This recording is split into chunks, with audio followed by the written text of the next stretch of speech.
I promise to make you happy forever. Will you marry me? The guy got down on one knee, holding out a ring. Tears welled up in the woman's eyes as she smiled, saying yes. Anyone watching might think it was a sweet moment, but I knew who that guy really was, and this wasn't a happy scene for me. Congrats! Can I chat with you for a sec? I chimed in, and his face drained of color instantly. Just a heads up, things are about to get interesting. My name's Iris. I'm 37 and snap wedding photos for a bridal services company. It's all about catching those perfect moments when couples, families, and friends are celebrating the big day. I've been into photography since I was little and always imagined doing something related to it for a living. I learned about wedding photography at a wedding during high school and was hooked. The idea of capturing those important couple moments was so satisfying. Around then, a friend introduced me to Sean. He was a corporate guy who was into photography too. We clicked, and as we got closer, things just felt right. About a year in, we decided to get engaged. For my 25th birthday, he gave me a bunch of roses and popped the question. I vow to make you happy. Please, marry me. Yes. I was over the moon. We started planning the wedding, and both our families were super excited. Being the new addition to Sean's family, especially since there were mostly guys and all the women were already married, was pretty cool. Sean's mom, Lauren, was a gem. She treated me like her own, and we got super close, even spending weekends shopping and hanging out. Things with them were awesome until our daughter, Maria, came into the picture. After she arrived, something shifted with Sean. We both had jobs, and we'd always split the household tasks. He'd never had an issue with our setup before, but then our daughter came along, and boy, did that change things. Even when I was tackling the house chores, she'd need my attention. By the time I wrapped up tasks after she was asleep, it'd be super late, throwing me off for work the next day. It felt like I was juggling work, chores, and baby duty nonstop. And Sean? He'd just shrug and say, Isn't childcare supposed to be a mom thing? And wouldn't pitch in with our little one at all. He started slacking on his part of the housework. I tried talking it out, saying something like, Can you watch Maria for a bit? I've got some urgent work stuff and the house is a mess. But he'd make a face and go, Nah, I'm beat for my job. Just multitask with Maria. Isn't it a mom's job to look after the kid? Step up your game. I fired back. I'm doing the best I can. Plus, you've been letting things slide too, like forgetting the trash and leaving the bathroom dirty. He snapped. You always pull the kid card to get out of chores. You've been doing the bare minimum, like getting takeout and cutting corners on cleaning. Come on. Kids have to be the priority. If Maria got sick, I'd have to ask for time off, and that might tick off my coworkers. But quitting wasn't an option. We needed the paycheck. So work came before house chores. I just wished he'd step up with Maria. Never imagined he'd pull this after we had a baby. But with him checking out, I was on my own. The idea of splitting up did cross my mind with all the stress, but thinking of Maria, I just couldn't go there. One day, I just couldn't take it anymore and passed out right at our front door. When I woke up, I was back in bed with Lauren, my mother-in-law, looking super worried. Oh, Iris, so glad to see you're okay. Lauren, why are you here? I tried calling, but when I couldn't get through, I came over. Found you right at the door. Scared the life out of me. She let me know she'd been looking after our daughter since I blacked out.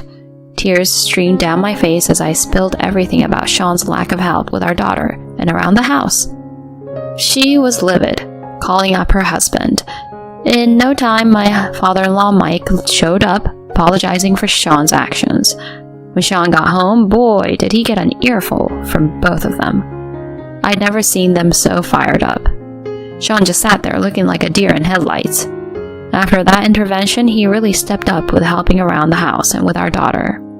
My health improved, and I couldn't be more grateful to my in-laws for stepping in. Things were looking up for our marriage, or so I thought. Fast forward a few years, and our little Maria was now 10. It was just me and her in our apartment, while Sean had been off on a work project for 3 years. Apparently, he was the man for the job. We decided not to move with him since Maria was getting settled with her new friends. We kept in touch as best as we could, using FaceTime and Zoom, but around a year ago, things got weird. He became more elusive, often getting back to me hours after I'd tried reaching out, and not just on weekdays, but weekends too. When I'd ask what was up, he'd just say, I was taking a break. What's the big deal? He also got a bit cold with Maria and me. One day she said, "When can I see you next, Dad? I've got so many stories about my school and friends." All he said was, I'm buried in work right now. You have to wait. Talk to your mom about your stuff. I snapped.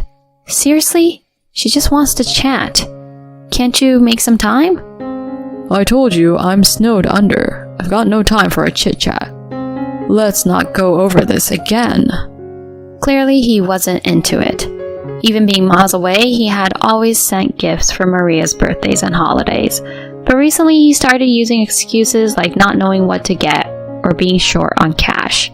His change in behavior had me worried, and poor Maria, she was taking it hard. Just when I was trying to figure things out, a friend from school invited us to Disneyland. We have coffees and even go on trips together. She knew what was going on with Sean and probably thought it would cheer us up. Thinking of Maria, I jumped at the chance. We had an absolute blast at Disneyland. The kids were on cloud 9 with all the rides, and us adults even got emotional at the parades. "Mom, let's hit that ride next. Come on." Maria was pulling me along, all excited. It was just so great to see her this happy. After grabbing a bite, we headed for the castle.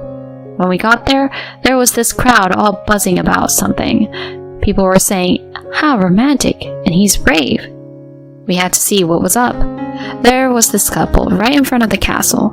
The guy was down on one knee with a ring saying, I want to be right there next to you from now on. I want to make you the happiest person ever. Will you marry me? "Of course. I'm looking forward to our future." Everyone was super pumped about this public proposal. But me? I was in shock because I knew that guy. Maria's voice trembled with surprise.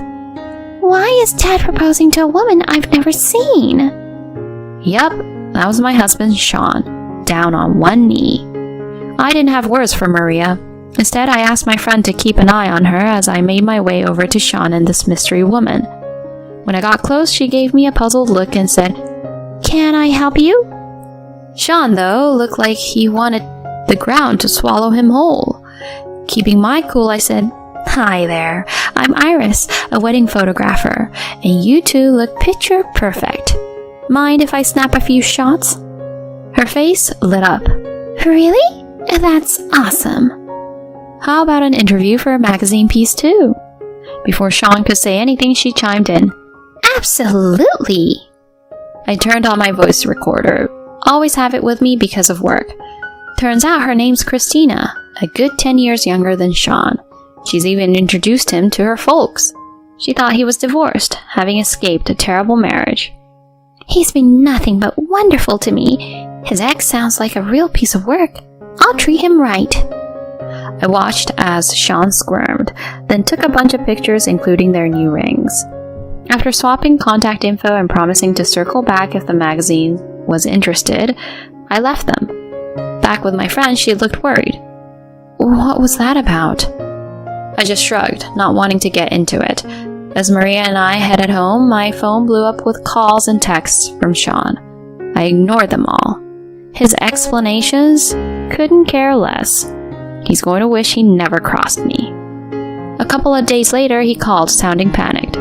What have you done? He rambled on about problems at work. I snapped. You brought this on yourself. You cheated. You lied to such a young woman and fricking proposed to her. What's wrong with you? He didn't have much to say after that. Later on, I met up with Christina and laid out the whole story. She was angry and hurt, especially when I showed her our wedding photos. I had no idea, she said, sounding heartbroken. He told me you two were done. I don't even know how to apologize to you. You don't need to apologize. We've both been played. I feel horrible for what my husband has done to you.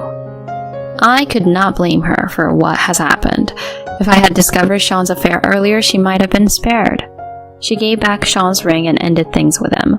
Then she dropped a bombshell at his workplace. I bet they weren't too thrilled with him. When I finally spoke to Sean, I didn't hold back. Obviously, I'm leaving you. Get ready to pay up for what you've done. He tried to bargain. Look, I ended things with Christina. Let's work this out. I shot back. Have you lost your mind? The moment you started this, it was done. And just so you're clear, I've got all the proof I need. Photos, recordings, you name it. Christina even offered to compensate me, but she's not the one to blame here, so I turned her down. Christina handed over their text messages and photos as evidence instead of a financial settlement. Just so you know, I've shown everyone the evidence of your affair. Both our families know, and trust me, they're livid. Sean, sounding desperate, said, Look, I'm truly sorry. Being on my own made me do stupid things. But a divorce? Think about Maria. It's gonna be rough for her with just one parent. I couldn't believe he'd go as far as proposing to someone else while we were still married, and then use our daughter to try and make things right. I fired back. Growing up with a dad who cheats is a whole lot worse than having a single mom. I'll take care of her. And just so you know, she thinks it's weird you're with someone so much younger. She doesn't want to see you anymore. He barely managed to say, Can I just talk to her once? But I'd had enough. Stop it. Right now, the only fatherly thing left for you to do is pay child support. And keep your distance. Never come near us again. With that, I hung up, leaving him crying on the line. Soon after, we finalized the divorce. Naturally, I got custody of Maria, along with a settlement and child support. We moved in with my parents, who welcomed us back with love. My in-laws called a few days later, full of apologies, with Lauren being especially heartbroken. From what they told me, Sean's stunt had repercussions at work, resulting in a demotion. If he ever went back, he'd be stuck in a dead-end department. They made sure he's paying Maria's child support by having him live with them, with clear threats of cutting him off if he skips even one payment. Now, he's just grinding away, getting side-eye from everyone. My in-laws have been amazing though. Maria loves spending time with them, and they light up her world. As for me, I'm focused on what's ahead and committed to doing everything I can to keep Maria happy. I'm ready to take on the world.